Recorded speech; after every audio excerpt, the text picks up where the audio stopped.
올해 우리가 뉴송싱 하자. 뉴송싱 하는 해다. 새 노래로 여호와께 노래하는 해다. 라고 하는 표를 가졌어요. 우리 이 표를 가지고 구정 있는 그 주일까지 함께 나누려고 해요. 어떻게 하면 뉴송싱 할 수 있을까? 그죠? 우리 해야 되잖아요. 표처럼. 그죠? 될 거예요. 분명히. 우리는 표를 정하면 그 해에 반드시 하나님이 그것으로 우리에게 역사하시는 것을 느낄 수 있어요. 새 노래를 부르게 될 거예요. 여러분의 입술에서 새로운 찬양, 새로운 고백, 새로운 기적, 새로운 하나님과의 만남의 소리들이 울려 퍼질 거예요. 주님을 진심으로 사랑하고 예배하는 여러분들이 주님의 은혜 안에 있기를 소원합니다. 어떻게 하면 뉴송싱 할 수 있을까?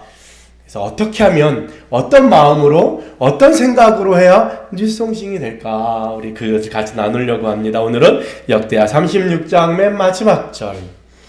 열왕기상하와 역대상하는 내용이 비슷해요. 근데 열왕기상하를 쓴 배경과 이유가 다르고 역대상하를 쓴 이유와 배경이 달라요. 그래서 역대상하에는 다윗의 밧세바 사건이 없어요. 그러니까 역대하에는 뭔가 이렇게 왕권 중심의 이야기들, 그래서 막 실수하고 이런 건 잘 안 나오고 잘한 것 중심으로 이렇게 나오는데 오늘 그 마지막에 열왕기상하에는 없는 내용인데 역대상하에는 맨 마지막에 기록했어요. 그래서 고레스가 이스라엘을 회복해하는 그런 장면들을 기록했습니다. 이 본문은 그 다음에 있는 에스라서 1장 1절로 4절에 똑같이 나와 있어요. 한번 넘겨볼까요? 에스라서 1장 1절로 4절에 같은 내용이 기록되어 있어요. 그죠? 바사왕 고레스가 이스라엘 백성을 돌려보냈다. 이 얘기가 이어져 있어요. 그죠? 그래서 에스라는 뭐냐면 그 명령을 듣고 진짜 이스라엘 백성들이 이동하는 이야기. 그래서 에스라서 2장에 보면 몇 명이 어느 부족에 어떤 사람이 이동했는지를 자그마치 20절에 걸쳐서 설명해 놓고 있어요. 그러니까 뭔가 이어졌죠. 그죠? 이어진 평행구절이다라고 하는 거예요. 고레스라고 하는 사람이 왕이 됐는데 이 바사라고 하는데 원래 역사로는 페르시아예요. 페르시아. 이 페르시아 다음에 뭐가 나오냐면 로마가 나오죠. 그죠? 원래는 아수르라고 하는 나라, 지금의 저 중동쯤에 있는 그 나라가 주변에 강대국이 돼서 북쪽 이스라엘을 멸망시키죠. 그 다음에 그 다음에 나온 게 바벨론이에요. 바벨론. 지금의 저쪽 이란, 이라크 저쪽 그 동네에서 나온 바벨론이라고 하는 나라가 아수르를 이기면서 밑에 유다까지 마저 멸망하죠. 그래서 이스라엘이 없어져요. 근데 그 시대 바벨론의 정책이 뭐냐면 우리 일본 일제시대도 그랬는데 그 본토에 살던 사람들을 다 데려다가 노예로 삼고 자기네 나라 사람들을 그 땅에다 보내죠. 그게 정책이었어요. 왜냐하면 완전히 그 민족을 없애는 거죠. 우리나라도 그렇죠. 막 우리나라 사람들 데려다가 어디 막 이상한 데다 내려놓고 막 그렇게, 그리고 우리나라에 일본 사람들이 살 수 있게 하고 뭐 이런 제도처럼 그런 제도가 있어요. 바벨론이 그런 걸 했어요. 그래서 다니엘과 세 친구도 그때 끌려가고 수많은 사람들과 왕족들이 끌려가죠. 그 다음에 바벨론 다음에 나온 나라가 이 바사 페르시아라고 하는 나라예요. 이 페르시아 다음이 로마예요. 로마가 또 커져서 페르시아를 이기죠. 그래서 로마가 한 1000년의 역사를 가지게 되는데 그 페르시아의 첫 번째 왕인 고레스가 왕이 됐는데 고레스는 정책이 뭐냐면 그냥 자기 민족, 그 나라 민족은 그 나라 사람들이 살아야 된다 이거예요. 그래서 포로로 끌려와 있던 모든 나라의 사람들을 다 자기 나라로 돌려보내요. 이게 페르시아의 정책이었어요. 그래서 니네가 살던 땅으로 다 돌아가라. 바벨론은 어떻게 해요? 다 데려다가 노예를 삼죠. 근데 이 페르시아 고레스는 다 보내요. 근데 이 고레스가 언제쯤 나오냐면 이 고레스가 나오기 200년 전에 이사야가 이 고레스에 대해서 예언을 해요. 뭐라고 예언하냐면 이사야 44장 28절에 이미 200년 전에 예언을 하죠. 고레스 왕이 나올 건데 그가 이스라엘을 다시 회복해 할 거다 그 고레스를 뭐라 그래요? 주님의 종이다. 이렇게 얘기하죠. 오늘 우리가 읽은 역대하 36장 22절에 보니까 고레스가 그렇게 하는데 그거는 어찌어찌 하다가 그냥 그 나라 정책이 그러니까 그게 아니고 뭐라고 얘기하냐면 여호와께서 예레미야의 입으로 하신 말씀을 이루려고 이렇게 됐어요. 예레미야가 이미 얘기했어요. 이스라엘이 멸망하고 70년이 지난 다음에 다시 돌아올 거다. 그렇게 얘기했어요.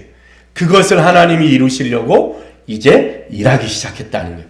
그게 예레미야 25장 11절 12절에 나옵니다. 예레미야의 말을 이루려고, 그러니까 하나님이 예레미야에게 가르쳐주신 그 말을 이루려고 고레스를 썼다 이 얘기. 예레미야가 왜 그렇게 눈물의 선지자고 고생을 많이 했냐면 이 바벨론이 쳐들어올 때 예레미야는 얘기합니다. 하나님이 말씀하셨다. 우리가 포로가 될 거고 70년 동안 지내다 다시 돌아올 거니까 빨리 항복해라. 왜냐하면 그래야 그나마 백성들이 덜 죽는다. 이때의 전쟁은 저항하면 다 죽여요. 다 불태워요. 그래서 아무도 이 바벨론의 저항을 못하게, 여러분 사극 보면 나오잖아요. 다 없애요. 그게 이때의 정리. 항복하면 살려주고 포로로 끌고 가지만 살려는 주는 거예요. 그러니까 예레미야는 뭐라고 얘기하냐면 하나님이 말씀하셨다. 70년 동안 끌려가게 될 거니까 빨리 포기하고 빨리 항복하고 사람이 더 이상 다치지 않게 해라. 근데 이스라엘은 어떻게 해요? 하나님이 우리의 주님이신데 우리가 망할 리가 있냐? 저 예레미야는 첩자거나 반역자거나 그래서 감옥에 가두죠. 예레미야를. 우리는 질 수 없다.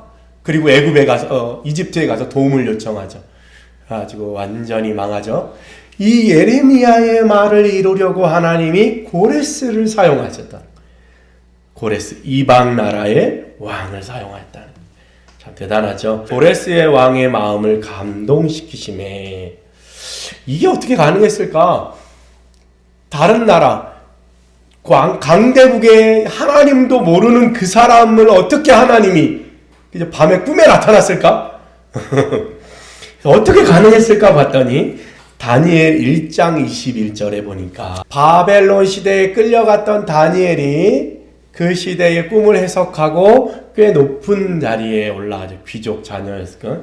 그 높은 자리에 오른 상태에서 어떻게 해요? 왕이 바뀌고 맨 마지막에 고레스 왕 첫 번째 해까지 다니엘이 있었다는. 아마도, 그죠? 아마도. 그래서 고레스가 알지 않았을까. 그죠? 다니엘은 알았을 거예요. 예레미야가 70년이라고 하더니 지금 이제 70년이 찼는데 하나님이 일하시겠구나 알거든. 그런 역사가 있는 다니엘이, 그죠? 네.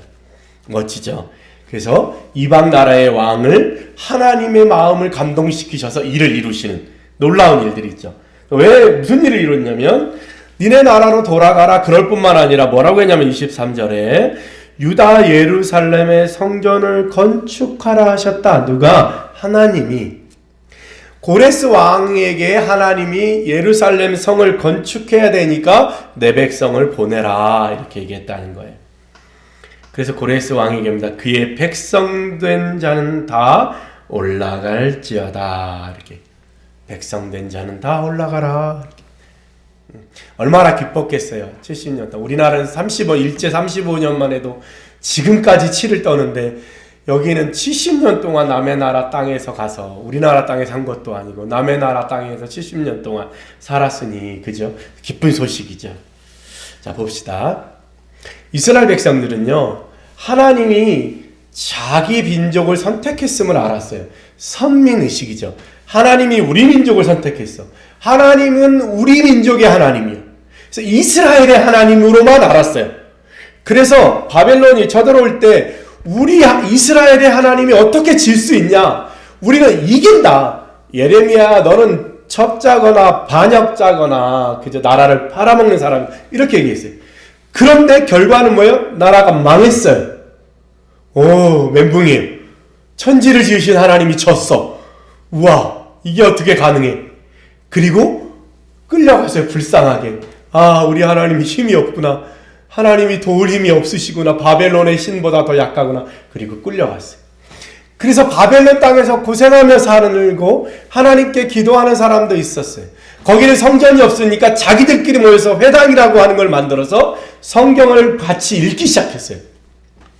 그러면서 이스라엘 백성들이 뭘 깨달았냐면, 아하, 하나님은 이스라엘의 하나님이 아니라 천지의 하나님이시구나. 요만한 땅의 하나님이 아니라 온 세상의 하나님이구나. 어떻게?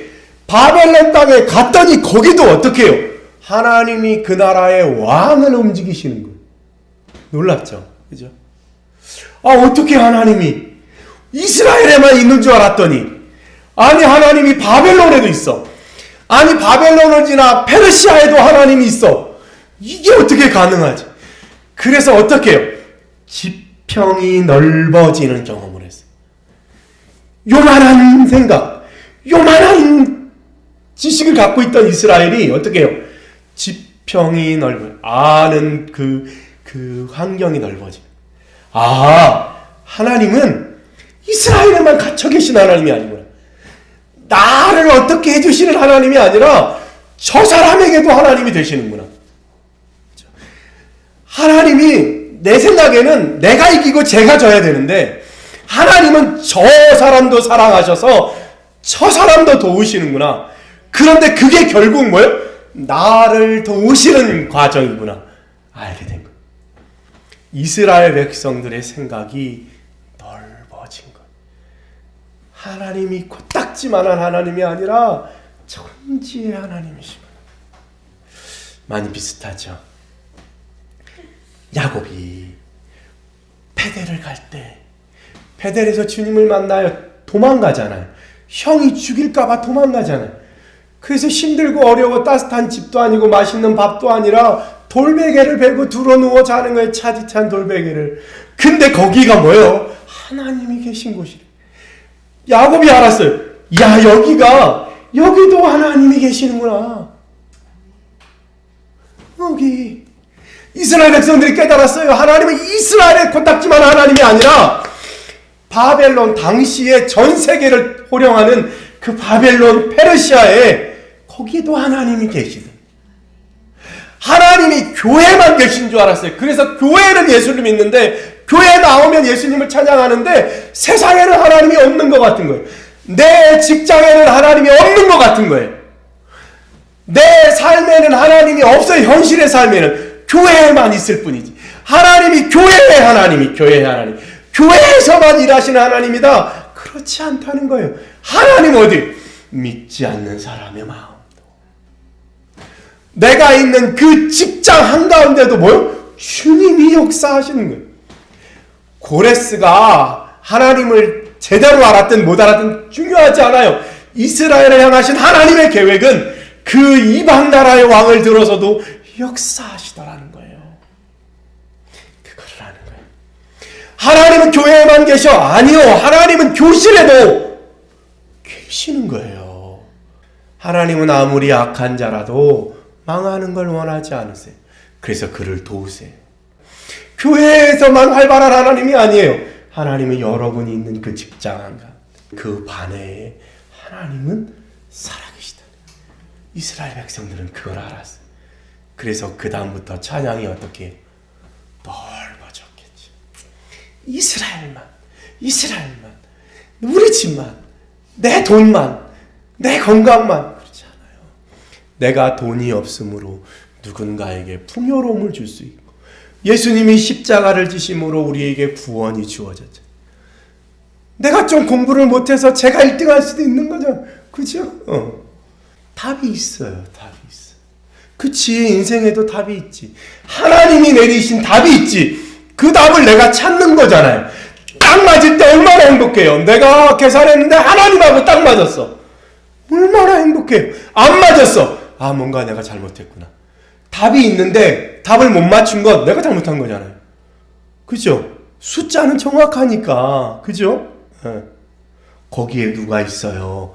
하나님이 있어요. 할렐루야? 그거예요. 이스라엘 백성들이 새 노래를 부를 수 있었던 건 뭐예요? 거기 여기에 하나님이 계시는 걸 알았어요. 하나님이 계시네. 여기는 없는 줄 알았더니 여기도 계시네. 그래서 우리는 어디 가나 거기서 은혜를 받아요. 감옥에 갔던 우리의 믿음의 선배들 거기서 은혜 안 받았을 것 같아요? 고문당하던 그 믿음의 선배들 거기서 은혜 안 받았을 것 같아요? 우리가 좋은데 아름다운데 맛있는 거 먹고 좋은 거 사는데 삿포로에 가서만 은혜를 받아요? 절대요. 감옥에 가서도 은혜. 원형경기장의 사자에 물려 뜯어도 은혜를 받았던 사람들이 믿음의 사람들이에요. 굶어도 감사했고요. 그걸 봐야 돼. 이스라엘 백성들이 뭘 못 봤어요? 하나님은 온 세상의 하나님인 걸 못 봤어요. 뭐만 봤어요? 이스라엘 안에 갇힌 하나님만. 하나님 그런 하나님. 나를 도와줘야만 하나님이라고 생각했어요. 아니요. 나를 안 도와주는 게 은혜. 왜 회사 갔다 와서 할 말이 없어요? 왜 학교 갔다 와서 하나님에 대해서 할 말이 없어요? 거기에 하나님을 못 본 거예요. 이스라엘 백성들은요. 자기네 나라 땅에 있을 때보다 율법을 바벨론 가서 훨씬 많이 배웠어요. 왜요? 거기는 예배를 못 드려. 거기는 제사를 못 드려. 양도 못 잡아. 그러니까 뭐 하겠냐? 성경 공부만 하는 거에 모여가지고. 성경을 많이 하는 사람이 서서 회당장이 서서 모아놓고 성경을 읽는 거예요. 글도 잘 모르니까 성경을 읽어주고 해석해주는. 훨씬 더 하나님에 대해서 많이 배웠어요. 회개도 많이 하고. 그죠? 그거예요. 뉴송싱 할 수 있는 이유는 우리의 지평이 넓어질 때 야곱처럼 여기에 하나님이 계시는구나. 나는 몰랐다. 여기에 하나님이 계셨구나. 나는 몰랐다. 이 가난한 이 순간이 하나님의 은혜구나. 그걸 아는 게 뉴송싱 하는 방법이에요. 할렐루야. 그러면 우리는 늘 노래를 부를 수밖에 없어요. 주님 감사하다고 입에 달고 다닐 수 있어요. 직장에 가서도 하나님 얘기 끝도 없어. 끝도 없어. 거기서 만난 하나님 할 얘기가 밤새도록. 학교에서 만난 하나님 노트 한 권을 다 써도 모자라요. 그렇지 않겠어? 거기서 만난 하나님. 그지? 저 아이를 바라보면 내게 베푸신 하나님의 사랑. 또 우리 아버지 어머니는 그래도 따로는 안 살아. 같은 집에는 들어와. 물론 감사하잖아요. 그죠? 감사하잖아요. 그죠? 동생 있어서 저렇게 머리 아프고 동생 챙겨야 되고 아이고 참 나는 혼자라서 내 사랑 다 받고 그죠? 없는 게 은혜고 우리가 있는 곳이 은혜의 장소고 노래 부를 수 있어요. 할렐루야. 여러분 뉴송싱 하는 거는 어렵지 않아요.